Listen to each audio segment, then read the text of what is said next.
ವಿದ್ಯಾರ್ಥಿಗಳೇ, ನಿಮಗೆಲ್ಲರಿಗೂ ಇಂದಿನ ವಿಡಿಯೋ ತರಗತಿಗಳಿಗೆ ಸ್ವಾಗತ ಸುಸ್ವಾಗತ. ಇಂದು ನಾವು 10ನೇ ತರಗತಿಯ ವಾಸ್ತವ ಸಂಖ್ಯೆಗಳು ಭಾಗ 5ರ ಮುಂದುವರೆದ ಭಾಗವನ್ನು ನೋಡೋಣ. ವಿದ್ಯಾರ್ಥಿಗಳೇ, ನಾವು ಈಗಾಗಲೇ 9ನೇ ತರಗತಿಯಲ್ಲಿ ಭಾಗಲಬ್ಧ ಸಂಖ್ಯೆಗಳ ಬಗ್ಗೆ ಸಾಕಷ್ಟು ಅಧ್ಯಯನವನ್ನು ಮಾಡಿದ್ವಿ. ಯಾವ ರೀತಿ ನಾವು ಸ್ವಾಭಾವಿಕ ಸಂಖ್ಯೆಗಳು, ಪೂರ್ಣ ಸಂಖ್ಯೆಗಳು, ಪೂರ್ಣಾಂಕಗಳು, ಭಾಗಲಬ್ಧ ಸಂಖ್ಯೆಗಳು, ಅಭಾಗಲಬ್ಧ ಸಂಖ್ಯೆಗಳು ಎಲ್ಲವೂ ಸೇರಿಬಿಟ್ಟು ವಾಸ್ತವ ಸಂಖ್ಯೆಗಳು ಆಗಿರುವ ಬಗ್ಗೆ ನಾವು ಈಗಾಗಲೇ ಸಾಕಷ್ಟು ಅಧ್ಯಯನವನ್ನು ಮಾಡಿದ್ವಿ.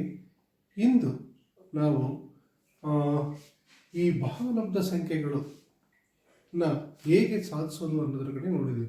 ಉದಾಹರಣೆಯಾಗಿ ಭಾಗಲಬ್ಧ ಸಂಖ್ಯೆಗಳು ನಮಗೆ √2, √3, √5, √7, π ಮುಂತಾದವುಗಳನ್ನೆಲ್ಲ ನಾವು ಅಭಾಗಲಬ್ಧ ಸಂಖ್ಯೆಗಳು ಅಂತ ಕರಿತೀವಿ ಅಲ್ವಾ. ಇಂದು ಆ ಅಭಾಗಲಬ್ಧ ಸಂಖ್ಯೆಗಳನ್ನು ಸಾಧಿಸುವ ರೀತಿಯನ್ನು ನಾವು ಈ ತರಗತಿಯಲ್ಲಿ ನೋಡೋಣ. ಆಮೇಲೆ ಈ ಅಭಾಗಲಬ್ಧ ಸಂಖ್ಯೆಗಳನ್ನು ಅಂದರೆ ಇಲ್ಲಿ ನಾವು ಅಂಕಗಣಿತದ ಮೂಲ ಪ್ರಮೇಯವನ್ನು ಕೂಡ ಉಪಯೋಗಿಸ್ಕೊಂಡ್ಬಿಟ್ಟು ಈ ಅಭಾಗಲಬ್ಧ ಸಂಖ್ಯೆಗಳನ್ನು ಪ್ರೂವ್ ಮಾಡ್ತೀವಿ. ನೋಡಿ ವಿದ್ಯಾರ್ಥಿಗಳೇ, ಒಂದು ಸಂಖ್ಯೆ ಎಸ್ ಅನ್ನು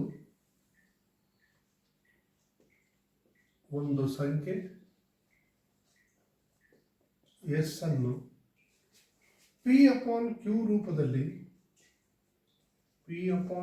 ರೂಪದಲ್ಲಿ ವ್ಯಕ್ತಪಡಿಸಲು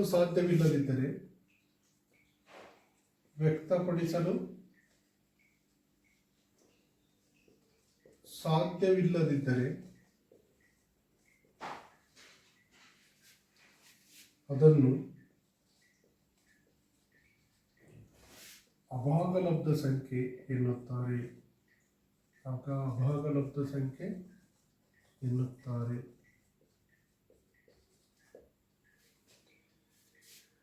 ಹಾಗೂ ಇಲ್ಲಿ P/Q belongs to Z,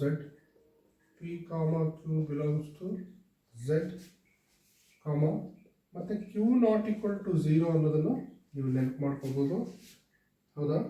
ಈಗ ಕೆಲವು ಅಭಾಗಲಬ್ಧ ಸಂಖ್ಯೆಗಳಿಗೆ ಉದಾಹರಣೆಗಳನ್ನು ನೋಡೋಣ. ನಮಗೆ ಗೊತ್ತಿದೆ ಮಕ್ಕಳ, √2, √3, √15, π ಅಲ್ವಾ. ಆಮೇಲೆ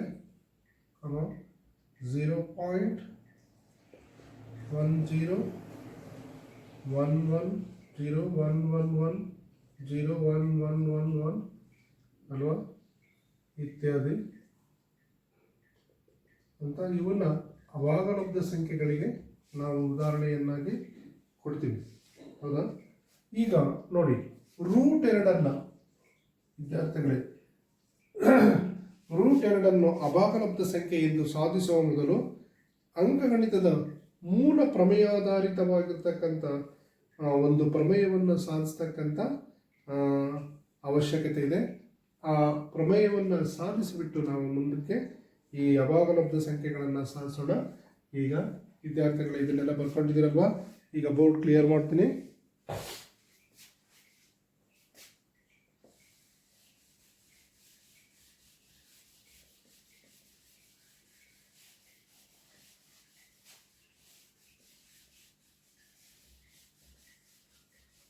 ಇವು ಅತ್ಯಂತ ವಿಶೇಷವಾಗಿರ್ತಕ್ಕಂಥ ಪ್ರಮೇಯಗಳು ವಿದ್ಯಾರ್ಥಿಗಳೇ. ಇವನ್ನ ಪರೀಕ್ಷಾ ದೃಷ್ಟಿಯಿಂದ ನೀವು ಕಲಿಯೋದು ಬಹಳ ಅವಶ್ಯಕವಾಗಿದೆ. ಹಾಗಾಗಿಬಿಟ್ಟು ಎಲ್ಲರೂ ಕೂಡ ಇವನ್ನ ಕಲಿಬೇಕು. ಈಗ ನೋಡಿ, ಬರ್ಕೊಳ್ಳಿ ಹಾಗೆ ನನ್ನ ಜೊತೆಯಲ್ಲಿ. ಪ್ರಮೇಯ 8.3 ಒಂದು ಅವಿಭಾಜ್ಯ ಸಂಖ್ಯೆ P ಯು A ಯನ್ನು ಭಾಗಿಸಿದರೆ ಒಂದು ಅವಿಭಾಜ್ಯ ಸಂಖ್ಯೆ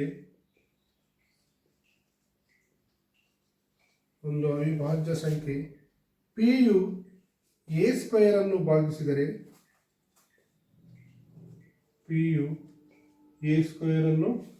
ಭಾಗಿಸಿದರೆ ಭಾಗಿಸಿದರೆ ಆಗ ಪಿ ಯು ಎ ಯನ್ನು ಭಾಗಿಸುತ್ತದೆ. ಆಗ ಪಿ ಯು ಎ ಯನ್ನು ಭಾಗಿಸುತ್ತದೆ.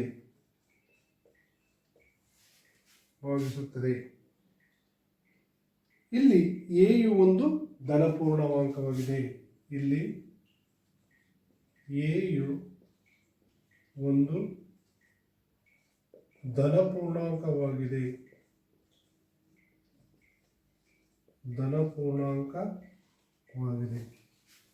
ಸರಿ ವಿದ್ಯಾರ್ಥಿಗಳೇ, ಇದನ್ನು ನಾವು ಮೊದಲನೇದಾಗಿ ಸಾಧಿಸಿಕೊಂಡ್ಬಿಟ್ಟು ನಂತರ ಅಭಾಗಲಬ್ಧ ಸಂಖ್ಯೆಗಳನ್ನು ಸಾಧಿಸ್ತಕ್ಕಂಥ ಅಗತ್ಯತೆ ಇದೆ. ಇಲ್ಲಿ ಒಂದು ಅವಿಭಾಜ್ಯ ಸಂಖ್ಯೆ ಪಿ ಯು ಎ ಸ್ಕ್ವೇರ್ ಅನ್ನು ಭಾಗಿಸಿದರೆ ಆಗ ಪಿ ಯು ಎ ಯನ್ನು ಭಾಗಿಸುತ್ತದೆ. ಇಲ್ಲಿ ಎ ಯು ಒಂದು ಧನಪೂರ್ಣಾಂಕವಾಗಿದೆ. ಸರಿನಾ? ಇದಕ್ಕೆ ಸಾಧನೆ ಕೊಡೋಣ. ಈಗ ನೋಡಿ ಮಕ್ಕಳ, ಇಲ್ಲಿ ಸಾಧನೆ ಬದಿಯಲ್ಲಿ ನಕ್ಷತ್ರದ ಒಂದು ಚಿಹ್ನೆ ಇದೆ. ಅದು ಏನಂತ ನಂತರ ಹೇಳ್ತೀನಿ. ಎ ಯು ಅವಿಭಾಜ್ಯ ಅಪವರ್ತಿಸುವಿಕೆಯು ಈ ಕೆಳಗಿನಂತಿರಲಿ. ಎ ಯ ಅವಿಭಾಜ್ಯ ಅಪವರ್ತಿಸುವಿಕೆಯು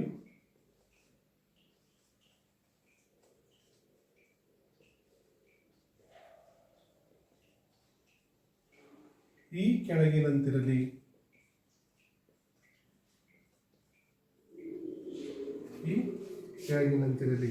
ಅಂದರೆ ಎ ಇಸ್ ಈಕ್ವಲ್ ಟು ಏನಾಗಿರುತ್ತೆ ವಿದ್ಯಾರ್ಥಿಗಳೇ? P1 P2 and so on Pn. P1 P2 and so on Pn. ಇಲ್ಲಿ P1 P2, ಇಲ್ಲಿ P1 P2 and so on Pn. ಇವೆಲ್ಲ ಏನಾಗಿರ್ತವೆ? ಇವು ಅವಿಭಾಜ್ಯ ಸಂಖ್ಯೆಗಳಾಗಿರಬೇಕು. ಇವು ಅವಿಭಾಜ್ಯ ಸಂಖ್ಯೆಗಳಾಗಿದ್ದು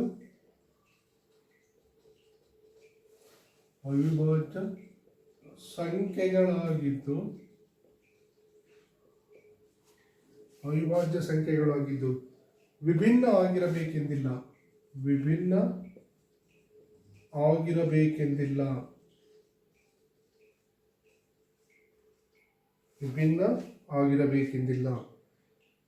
Therefore, a square is equal to P1, P2, P1, P2 and so on Pn.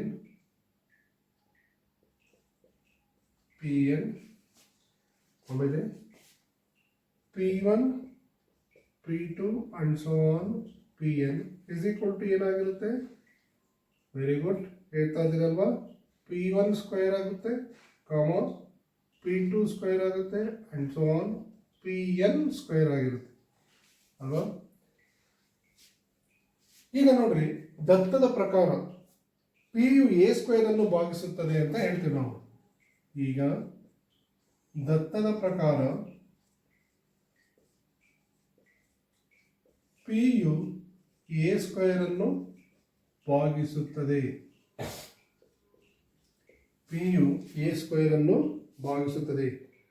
ಆದ್ದರಿಂದ ಅಂಕಗಣಿತದ ಮೂಲ ಪ್ರಮೇಯದ ಪ್ರಕಾರ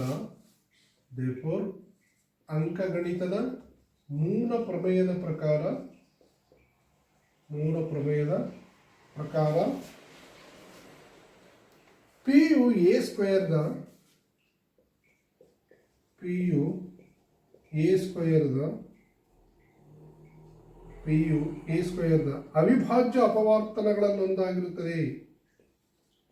ಅವಿಭಾಜ್ಯ ಅಪವರ್ತನಗಳಲ್ಲೊಂದಾಗಿರುತ್ತದೆ.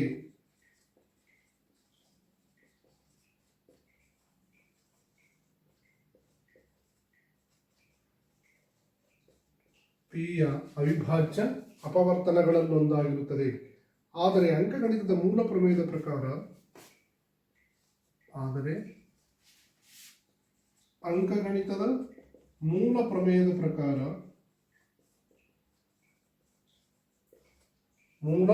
ಪ್ರಮೇಯದ ಪ್ರಕಾರ ಅವಿಭಾಜ್ಯಗಳು ಅನನ್ಯವಾಗಿರುವುದರಿಂದ ಅವಿಭಾಜ್ಯಗಳು ಅನನ್ಯವಾಗಿರುವುದರಿಂದ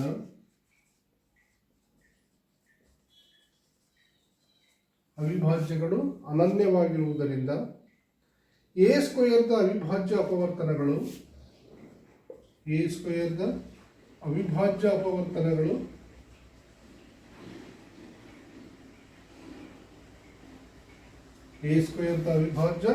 ಅಪವರ್ತನಗಳು P1, P2, and so on Pn ಮಾತ್ರ ಆಗಿವೆ. Pn ಇವು ಮಾತ್ರ ಆಗಿವೆ. ಆದ್ದರಿಂದ Pಯು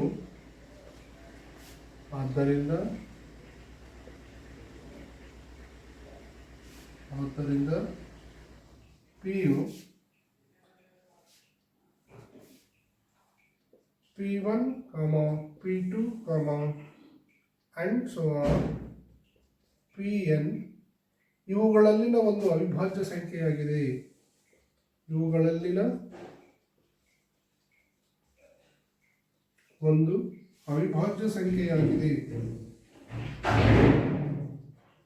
ಅವಿಭಾಜ್ಯ ಸಂಖ್ಯೆಯಾಗಿದೆ.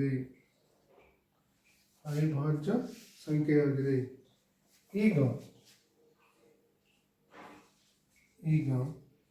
A is equal to P1, P2 and so on Pn ಆಗಿರುವುದರಿಂದ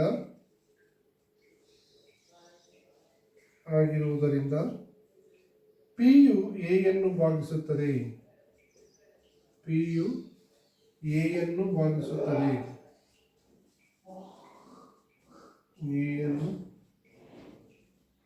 ಭಾಗಿಸುತ್ತದೆ.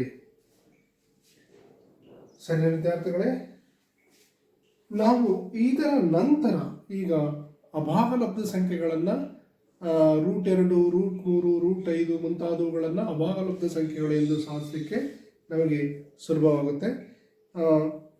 ಈ ಸಾಧನೆ ಏನಾಗಿದೆ ಅಂತಂದರೆ, ಈ ಸಾಧನೆಯು ವೈರುಧ್ಯದಿಂದ ಸಾಧನೆ ಎಂಬ ತಂತ್ರವನ್ನು ಆಧರಿಸಿದೆ.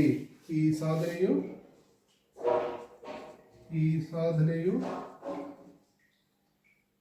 ವೈರುಧ್ಯದಿಂದ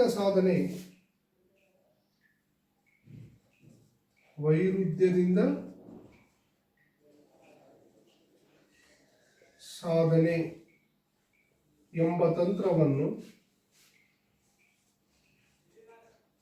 ಎಂಬ ತಂತ್ರವನ್ನು ಆಧರಿಸಿದೆ.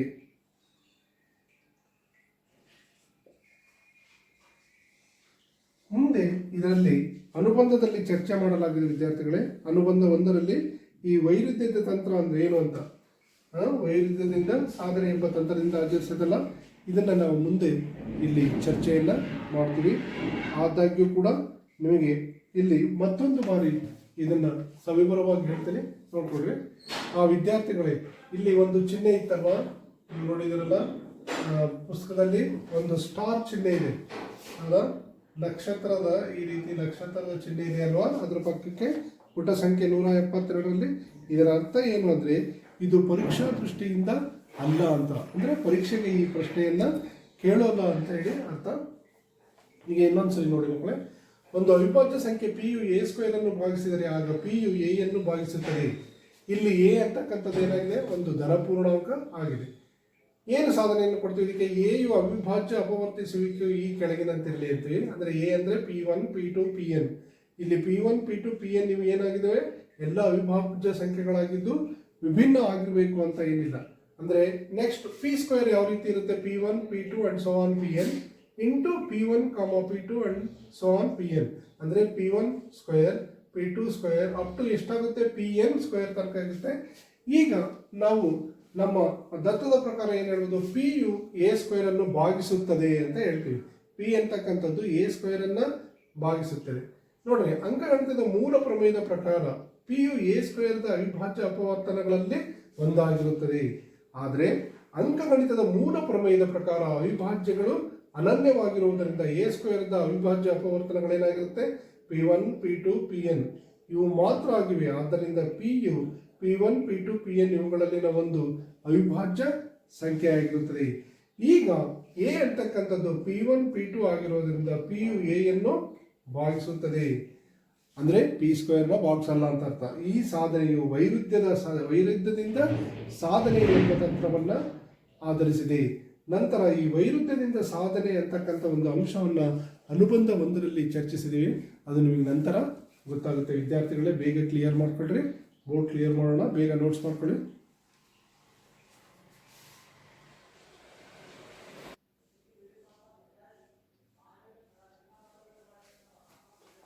ವಿದ್ಯಾರ್ಥಿಗಳೇ, ಈಗ ನಾವು √2 ಅಭಾಗಲಬ್ಧ ಸಂಖ್ಯೆ ಅಂತೇಳಿ ಸಾಧಿಸೋಣ. ನೋಡಿ, ಈಗ √2 ಒಂದು ಅಭಾಗಲಬ್ಧ ಸಂಖ್ಯೆ ಆಗಿದೆ. ಪ್ರಮೇಯ 8.4 √2 ಒಂದು ಅಭಾಗಲಬ್ಧ ಸಂಖ್ಯೆ ಆಗಿದೆ. √2 ಒಂದು ಅಭಾಗಲಬ್ಧ ಸಂಖ್ಯೆ ಆಗಿದೆ.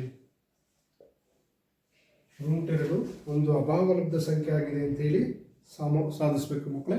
ಇದನ್ನ ವೈರುಧ್ಯದ ಅಂತಕ್ಕಂಥ ತಂತ್ರ ಏನಿದೆಯಲ್ಲ, ವೈರುಧ್ಯದಿಂದ ಸಾಧನೆ ಅಂತಕ್ಕಂಥ ಒಂದು ತಂತ್ರದಿಂದ ಇದನ್ನು ನಾವು ಸಾಧಿಸ್ತೀವಿ. ನೋಡಿ ಮಕ್ಕಳು, ಸಾಧನೆ ಹಾಗೆ ಬರಿತಾ ಬನ್ನಿ.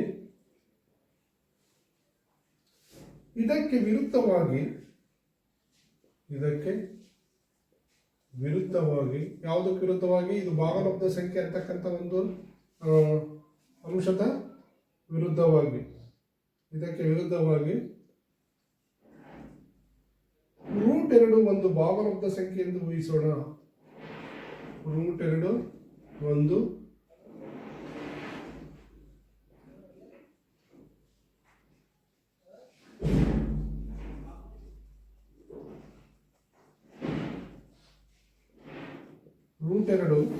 ಭಾಗಲಬ್ಧ ಸಂಖ್ಯೆ ಎಂದು ಊಹಿಸೋಣ. Therefore, √2 is equal to R upon S ಆಗಿರುವಂತೆ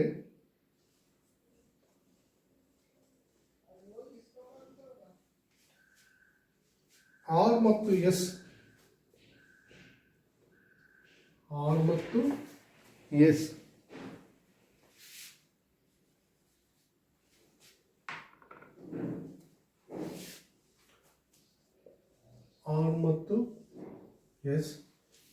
is equal to R upon S ಆಗಿರುವಂತೆ R ಮತ್ತು S ಎಂಬ ಎರಡು ಪೂರ್ಣಾಂಕಗಳನ್ನು, ಅಂದರೆ ಈ R ಮತ್ತು S ಅಂತಕ್ಕಂಥದ್ದು 0ಗೆ ಸಮವಾಗಿರಬಾರ್ದು ಎಂಬ ಎರಡು ಪೂರ್ಣಾಂಕಗಳನ್ನು, R ಮತ್ತು S ಎಂಬ ಎರಡು ಪೂರ್ಣಾಂಕಗಳನ್ನು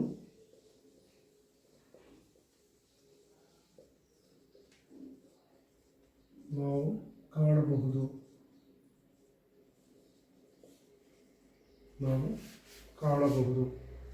R ಮತ್ತು S ಗಳು ಒಂದನ್ನು ಹೊರತುಪಡಿಸಿ R ಮತ್ತು S ಗಳು ಒಂದನ್ನು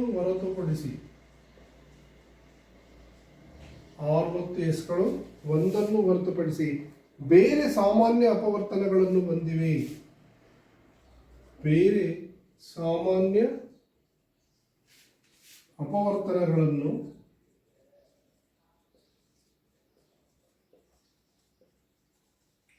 ಹೊಂದಿವೆ ಎಂದು ಊಹಿಸೋಣ.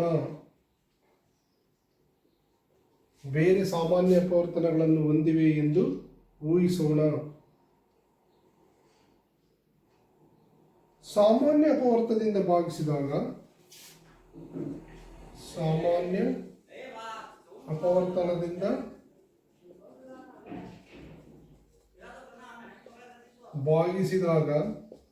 ಸಾಮಾನ್ಯ ಅಪವರ್ತನದಿಂದ ಭಾಗಿಸಿದಾಗ ನಮಗೆ √2 is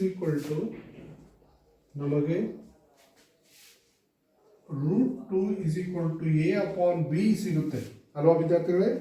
√2 is equal to A upon B ಸಿಗುತ್ತದೆ.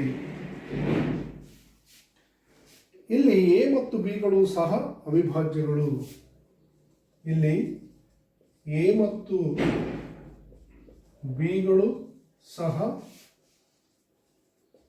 ಅವಿಭಾಜ್ಯಗಳು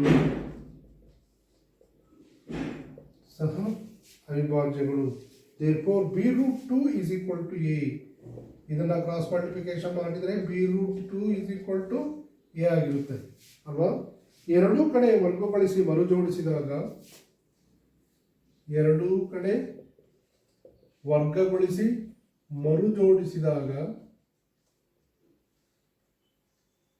ಏನಾಗುತ್ತೆ ವಿದ್ಯಾರ್ಥಿಗಳೇ, ಎರಡೂ ಕಡೆ ಮರುಜೋಡಿಸಿದಾಗ 2b ಸ್ಕ್ವೇರ್ a ಸ್ಕ್ವೇರ್ ಆಗಿರುತ್ತೆ. ಯಾಕಂದರೆ ಇದಕ್ಕೆ ಸ್ಕ್ವೇರ್ ಹಾಕಿದರೆ ಏನಾಗುತ್ತೆ, 2b ಸ್ಕ್ವೇರ್ ಆಗುತ್ತೆ. ಇಲ್ಲಿ ರೂಟ್ 2 ಸ್ಕ್ವೇರ್ ಕ್ಯಾನ್ಸಲ್ ಆಗುತ್ತೆ, ಅವಾಗೇನಾಗುತ್ತೆ, this is equal to a square ಆಗಿರುತ್ತೆ. ದೇರ್ಫೋರ್ 2 ಇದು a ಸ್ಕ್ವೇರ್ ಅನ್ನು ಭಾಗಿಸುತ್ತದೆ. ದೇರ್ಫೋರ್ 2 ಇದು a ಸ್ಕ್ವೇರ್ ಅನ್ನು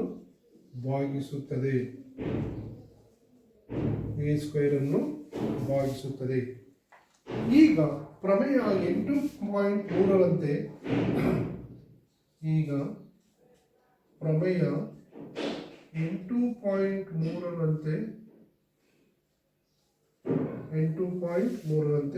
ಎರಡು ಇದು ಎ ಯನ್ನು ಭಾಗಿಸುತ್ತದೆ. ಅಂದರೆ 2 is divided by a ಅಂತ ಅರ್ಥ. ಎ ಯನ್ನು ಭಾಗಿಸುತ್ತದೆ. 2 ಇದು ಎ ಯನ್ನು ಭಾಗಿಸುತ್ತದೆ. ಆದ್ದರಿಂದ ನಾವು a is equal to, therefore a is equal to 2c ಎಂದು ಬರೆಯಬಹುದು. 2c ಎಂದು ಬರೆಯಬಹುದು. ಇಲ್ಲಿ c ಒಂದು ಪೂರ್ಣಾಂಕವಾಗಿದೆ.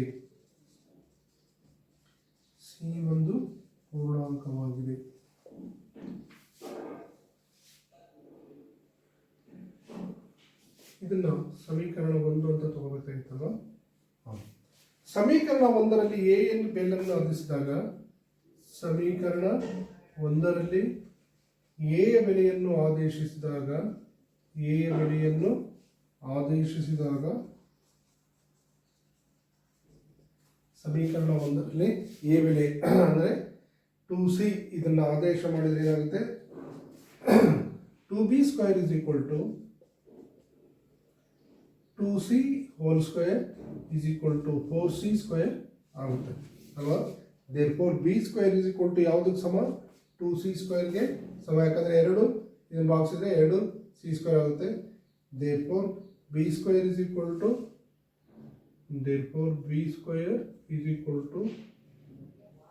2c square. ಅಂದರೆ ಇದು 2 ಬಿ ಸ್ಕ್ವೇರ್ ಅನ್ನು ಭಾಗಿಸುತ್ತದೆ. ಅಂದರೆ 2 ಇದು ಬಿ ಸ್ಕ್ವೇರ್ ಅನ್ನು ಭಾಗಿಸುತ್ತದೆ. ಆದ್ದರಿಂದ 2 ಬಿ ಯನ್ನು ಭಾಗಿಸುತ್ತದೆ. ಆದ್ದರಿಂದ 2 ಬಿ ಯನ್ನು ಭಾಗಿಸುತ್ತದೆ ಅಲ್ವಾ ವಿದ್ಯಾರ್ಥಿಗಳೇ. 2 ಬಿ ಯನ್ನು ಭಾಗಿಸುತ್ತದೆ. ಇಲ್ಲಿ p is equal to 2 ಆಗುವಂತೆ ಪ್ರಮೇಯ 8.3 ಉಪಯೋಗಿಸಿವಿ. ಆದ್ದರಿಂದ ಎ ಮತ್ತು ಬಿಗಳು ಕನಿಷ್ಠ 2 ಸಾಮಾನ್ಯ ಅಪವರ್ತನವನ್ನಾಗಿ ಹೊಂದಿವಿ. ಎ ಮತ್ತು ಬಿಗಳು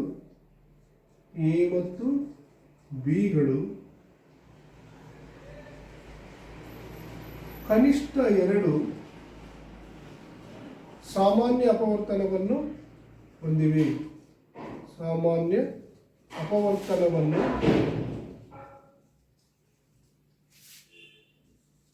ಹೊಂದಿವೆ. ಅಂದರೆ ಇಲ್ಲಿ ಏನಾಗುತ್ತೆ, ಎ ಮತ್ತು ಬಿಗಳು ಕನಿಷ್ಠ 2 ಸಾಮಾನ್ಯ ಅಪವರ್ತನವನ್ನು ಹೊಂದಿವೆ ಅಲ್ವಾ ವಿದ್ಯಾರ್ಥಿಗಳೇ. ಆದ್ದರಿಂದ ಇಲ್ಲಿ ಎ ಮತ್ತು ಬಿಗಳು ಒಂದನ್ನು ಹೊರತುಪಡಿಸಿ ಬೇರೆ ಸಾಮಾನ್ಯ ಅಪವರ್ತನಗಳು ಹೊಂದಿಲ್ಲ ಎಂಬ ಸತ್ಯ ಸಂಗತಿಗೆ ಇದು ವಿರುದ್ಧವಾಗಿದೆ.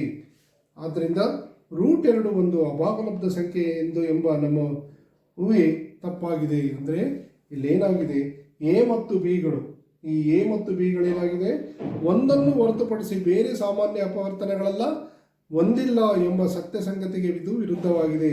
√2 ಅಂತಕ್ಕಂಥದ್ದು ಒಂದು ಭಾವಲಬ್ಧ ಸಂಖ್ಯೆ ಎಂಬ ನಮ್ಮ ಊಹೆ ತಪ್ಪಾಗಿರುವುದರಿಂದ ಇದು ವಿರೋಧಾಭಾಸ ಉಂಟಾಗಿದೆ. ಆದ್ದರಿಂದ √2 ಒಂದು ಅಭಾಗಲಬ್ಧ ಸಂಖ್ಯೆಯಾಗಿದೆ.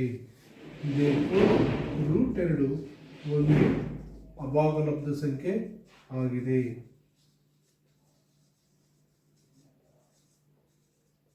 ಅಭಾಗಲಬ್ಧ ಸಂಖ್ಯೆ ಆಗಿದೆ. ಸರಿನಾ ವಿದ್ಯಾರ್ಥಿಗಳೇ, ಈಗ ಮತ್ತೊಮ್ಮೆ ಇದನ್ನು ನಿಮಗೆ ಎಕ್ಸ್ಪ್ಲೈನ್ ಮಾಡ್ತಾ ಬರ್ತೀನಿ ನೋಡಿ. √2 ಒಂದು ಅಭಾಗಲಬ್ಧ ಸಂಖ್ಯೆ ಆಗಿದೆ ಅಂತ ಹೇಳಿ ನಾವು ಸಾಧಿಸಬೇಕು. ಇದಕ್ಕೆ ನಾವು ವಿರುದ್ಧವಾಗಿ ಬರ್ಕೊಳ್ತೀವಿ, ಅಂದರೆ ವೈರುಧ್ಯ ತಂತ್ರ ಅಂತ ಉಪಯೋಗಿಸಿದೀವಲ್ವ. √2 ಒಂದು ಭಾಗಲಬ್ಧ ಸಂಖ್ಯೆ ಅಂತ ಊಹಿಸೋಣ. √2 r/s ಆಗಿರುವಂತೆ r ಮತ್ತು s ಎಂಬ ಎರಡು ಪೂರ್ಣಾಂಕಗಳನ್ನು ನಾವಿಲ್ಲಿ ಕಾಣಬಹುದು ಅಲ್ವಾ. ಮತ್ತೆ ಈ r ಮತ್ತು s ಗಳು 0ಗೆ ಸಮವಾಗಿರಬಾರದು.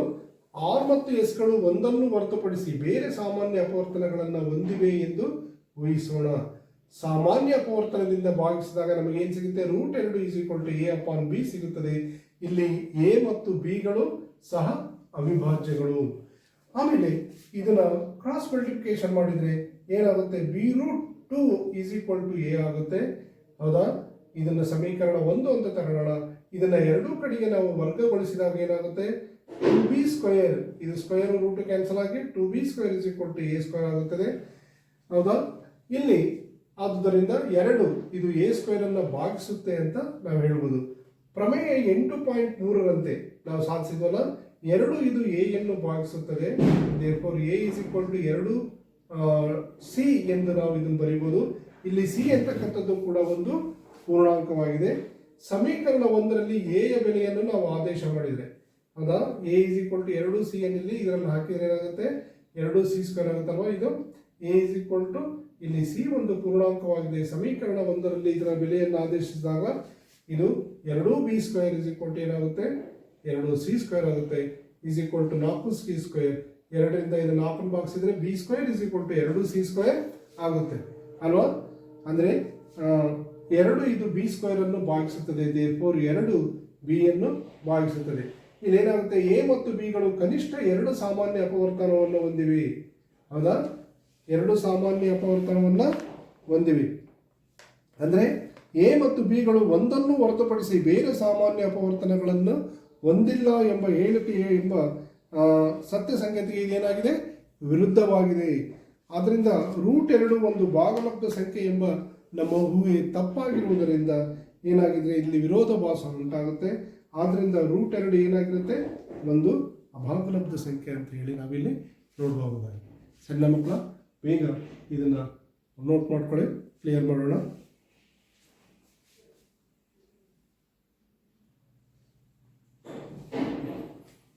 ವಿದ್ಯಾರ್ಥಿಗಳೇ, ಇದನ್ನೆಲ್ಲ ನೋಟ್ಸ್ ಮಾಡ್ಕೊಂಡಿದ್ದೀರಲ್ಲ ನೋಡಿ. ಇದು ಅತ್ಯಂತ ವಿಶೇಷವಾದ ಪ್ರಮೇಯಗಳು. ನಿಮಗೆ ಇದನ್ನ ಎಕ್ಸಾಮ್ನಲ್ಲಿ 3 ಅಂಕಗಳಿಗೆ ಕೇಳಲಾಗುತ್ತೆ. ಏನಂತ ಕೇಳ್ಬೋದು? √2 ಒಂದು ಅಭಾಗಲಬ್ಧ ಸಂಖ್ಯೆ ಎಂದು ಸಾಧಿಸಿ ಅಂತ ಕೇಳ್ತಾರೆ. ನಾವು ಇದನ್ನ ವೈರುಧ್ಯದ ಅಂತಕ್ಕಂಥ ವೈರುಧ್ಯದಿಂದ ತಂತ್ರಗಳಂತ ಹೇಳಿ ಇದನ್ನ ಆಧರಿಸ್ಬಿಟ್ಟು ನಾವು ಸಾಧನೆ ಮಾಡಿ ತೋರಿಸ್ಬೋದು. ಇಲ್ಲಿ r ಮತ್ತು s ಗಳನ್ನು ಪೂರ್ಣಾಂಕಗಳು ಅಂತ ತಗೊಂಡ್ಬಿಟ್ಟು a ಇಂದ ಭಾಗಿಸ್ತವೆ ಅಂತ ತಗೊಂಡು ನಂತರ, ಹೌದಾ, ಇದನ್ನ ಒಂದರಿಂದ ಒಂದು ನಾವು ಮಾಡ್ತಾ ಹೋಗ್ಬೋದು. ಇಲ್ಲಿ ಏನಾಗುತ್ತೆ? ಕೊನೆಯಲ್ಲಿ ನಾವು ಊಹಿಸಿರ್ತಕ್ಕಂಥದ್ದಂದ್ರೆ √2 ಅಂತಕ್ಕಂಥದ್ದು ಒಂದು ಭಾಗಲಬ್ಧ ಸಂಖ್ಯೆ ಅಂತ ತಗೊಳ್ತೀವಲ್ವ ವಿದ್ಯಾರ್ಥಿಗಳೇ. ಅದನ್ನ ನಾವು ನಂತರದಲ್ಲಿ ಏನು ಮಾಡ್ತೀವಿ? ಒಂದೊಂದನ್ನ ಹೊರತುಪಡಿಸಿ ಬೇರೆ ಯಾವುದೇ ಅವಿಭಾಜ್ಯ ಅಪವರ್ತನಗಳಿರಲ್ಲ ಅಂತ ಗೊತ್ತಾಗುತ್ತಲ್ಲ. ಆದ್ದರಿಂದ ನಮ್ಮ ಊಹೆ √2 ಅಂತಕ್ಕಂಥ ನಮ್ಮ ಊಹೆ ಭಾಗಲಬ್ಧ ಸಂಖ್ಯೆ ಅಂತಕ್ಕಂಥ ಊಹೆ ನಮ್ಮದು ತಪ್ಪಾಗಿರುತ್ತೆ. ಆದ್ದರಿಂದ ನಾವೇನು ಮಾಡ್ಬೋದು? √2 ಅಂತಕ್ಕಂಥದ್ದು ಒಂದು ಅಭಾಗಲಬ್ಧ ಸಂಖ್ಯೆ ಅಂತ ಹೇಳಿ ನಾವು ನಿಸ್ಸಂದೇಹವಾಗಿ ನಾವು ಹೇಳ್ಬೋದಿದೆ. ವಿದ್ಯಾರ್ಥಿಗಳೇ, ಇಲ್ಲಿ ಏನಪ್ಪ ಅಂದರೆ ವಾಸ್ತವ ಸಂಖ್ಯೆಗಳಲ್ಲಿ ನಾವು ಭಾಗಲಬ್ಧ ಸಂಖ್ಯೆಗಳ ಬಗ್ಗೆ ಇನ್ನೂ ಹೆಚ್ಚಿನ ಮಾಹಿತಿಯನ್ನು ತಿಳಿಯೋದು ಅವಶ್ಯಕತೆ ಇದೆ. ಇಲ್ಲಿ ಏನಾಗಿದೆ? √2, √3, √5 ಈ ಥರದ್ದೆಲ್ಲ ಅಭಾಗಲಬ್ಧ ಸಂಖ್ಯೆಗಳು ಅಂತ ಸಾಧಿಸ್ತೀವಲ್ವ.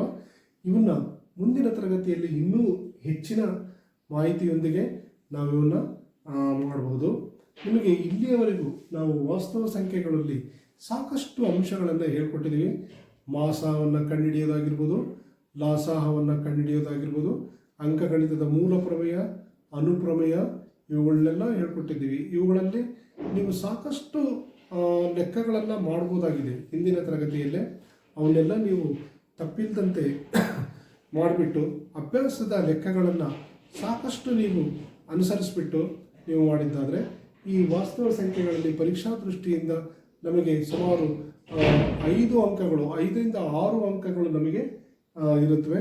ನೀವು ಈ ಪ್ರಮೇಯಕ್ಕೆ ನಾವೇನು ಹೇಳ್ತೀವಲ್ಲ, √2, √3 ಅಭಾಗಲಬ್ಧ ಸಂಖ್ಯೆಗಳಿಂದ ಸಾಧಿಸಿ ಅಂತ ಹೇಳ್ತಾರಲ್ಲ, ಇವಕ್ಕೆ ಸುಮಾರು 3 ಅಂಕಗಳಿರುತ್ತೆ. ಅಪವರ್ತಿಸಿ ಮಾಸಾಗಳನ್ನು ಕಂಡುಹಿಡಿಯೋದಕ್ಕೆ ಮತ್ತು ಲಾಸಾಗಳನ್ನು ಕಂಡುಹಿಡಿಯೋದಕ್ಕೆ ಕನಿಷ್ಠ 2 ಅಂಕಗಳನ್ನು ನಾವು ಪಡಿಬಹುದಾಗಿದೆ.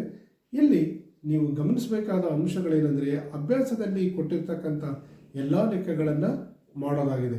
ಆದ್ದರಿಂದ ನಿಮಗೆ ಇವತ್ತಿನ ಹೋಮ್ವರ್ಕ್ ಏನಪ್ಪ ಅಂದರೆ, √2 ಒಂದು ಅಭಾಗಲಬ್ಧ ಸಂಖ್ಯೆ ಎಂದು ಸಾಧಿಸಿ.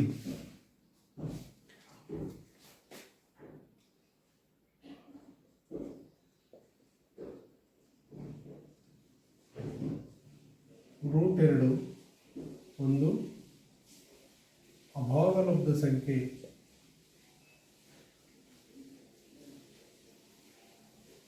ಎಂದು ಸಾಧಿಸಿ. ಇದನ್ನು 3 ಟೈಮ್ಸ್ ಬರ್ಕೋಬೋದು, 3 ಬಾರಿ ಬರೀ. ಏನಾಗುತ್ತೆ ವಿದ್ಯಾರ್ಥಿಗಳೇ, ನೀವು 3 ಸರಿ ಬರೆಯೋದ್ರಿಂದ ಏನಾಗುತ್ತೆ, ಇದು ನಿಮಗೆ ಮನದಟ್ಟಾಗುತ್ತೆ. ಯಾವುದೇ ತಪ್ಪನ್ನು ಕೂಡ ನೀವು ಮಾಡಲ್ಲ. ಹಾಗಾಗಿಬಿಟ್ಟು ಮನೆಯಲ್ಲಿ 3 ಸಾರ್ಥ ಇದನ್ನು ಬರ್ಕೊಂಡ್ಬಿಟ್ಟು ನೀವು ನಾಳೆ ನನಗೆ ತಂದು ತೋರಿಸ್ಬೇಕು.